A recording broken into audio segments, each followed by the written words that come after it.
15 বছরের নাবালিকা অপহরণ ও ধর্ষণ কাণ্ডে 20 বছরের সাজা হলো রাজু দাস নামে 42 বছরের এক সন্তানের পিতাকে।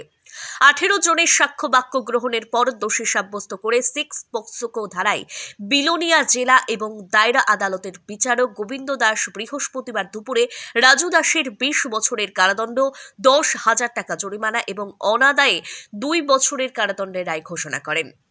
নাবালিকা অপহরণ ও ধর্ষণ কাণ্ডের ঘটনা ঘটে গত 2021 সালের ফেব্রুয়ারি মাসের 28 তারিখে।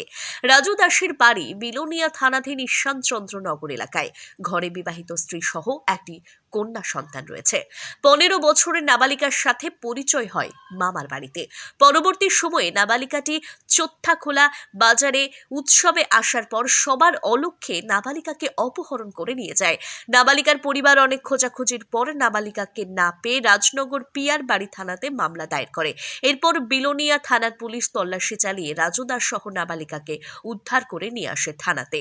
পুলিশ নাবালিকাকে পরিবারের হাতে তুলে দেওয়ার পর রাজু দাসের বিরুদ্ধে অপহরণ ও ধর্ষণের মামলা নথিভুক্ত করে বিলোনিয়া আদালতে সোপর্দ করে।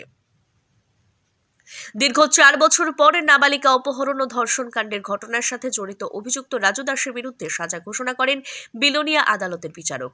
সরকারি পক্ষে মামলাটি পরিচালনা করেন স্পেশাল পিপি প্রভাত চন্দ্র দত্ত।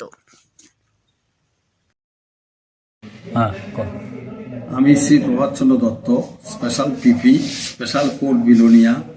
আজকে নাবালিকা অপহরণ ও ধর্ষণ কাণ্ডে রাজু দাস নামে এক ব্যক্তিকে আদালতের বিচারক শ্রী গোবিন্দ দাস 20 বছরের সশ্রম কারাদণ্ড দেয় এবং 10,000 টাকা জরিমানা করে অনাদায়ে 2 মাসের জেল। 18 জনের সাক্ষ্য বাক্য গ্রহণ করা হয়। 6 পক্সো ধারায় এই রায় দেন। আর